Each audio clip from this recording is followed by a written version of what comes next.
I'm a law student at American University. I am here to ask you a simple question. I know that we portray Islam and all Muslims as bad, but there's 1.8 billion Muslim followers of Islam. We have 8 million plus Muslim Americans in this country, and I don't see them represented here. But my question is, how can we fight an ideological war with weapons? How can we ever end this war?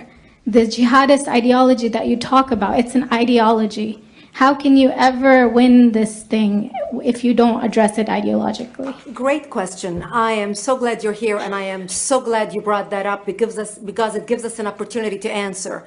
What I find so amazing is since the beginning of this panel, which we are here about Benghazi attack against our people, not one person mentioned Muslims. We are here against Islam, or we're launching war against Muslims. We are here to discuss how 4 Americans died and what our government is doing.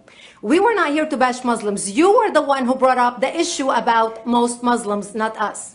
And since you brought it up, allow me to elaborate with my answer. There are 1.2 billion Muslims in the world today. Of course, not all of them are radicals. The majority of them are peaceful people. The radicals are estimated to be between 15 to 25%, according to all intelligence services around the world. That leaves 75% of them peaceful people. But when you look at 15 to 25% of the world Muslim population, you're looking at 180 million to 300 million people dedicated to the destruction of Western civilization. That is as big as the United States. So why should we worry about the radicals, 15 to 25%?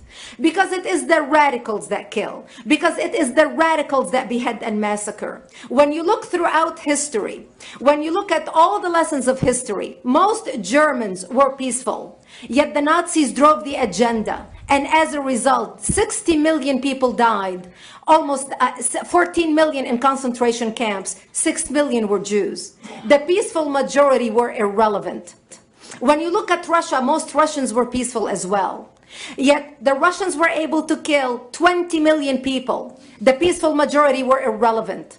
When you look at China, for example, most Chinese were peaceful as well. Yet the Chinese were able to kill 70 million people. The peaceful majority were irrelevant. When you look at Japan prior to World War II, most Japanese were peaceful as well. Yet Japan was able to butcher its way across Southeast Asia, killing 12 million people, mostly killed with bayonets and shovels. The peaceful majority were irrelevant.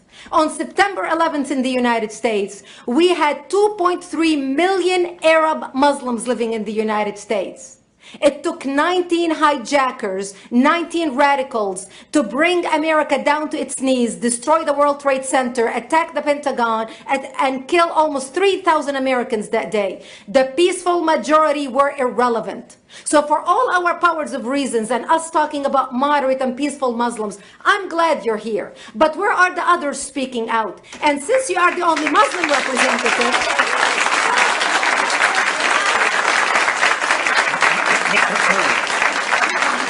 save the applause till the end.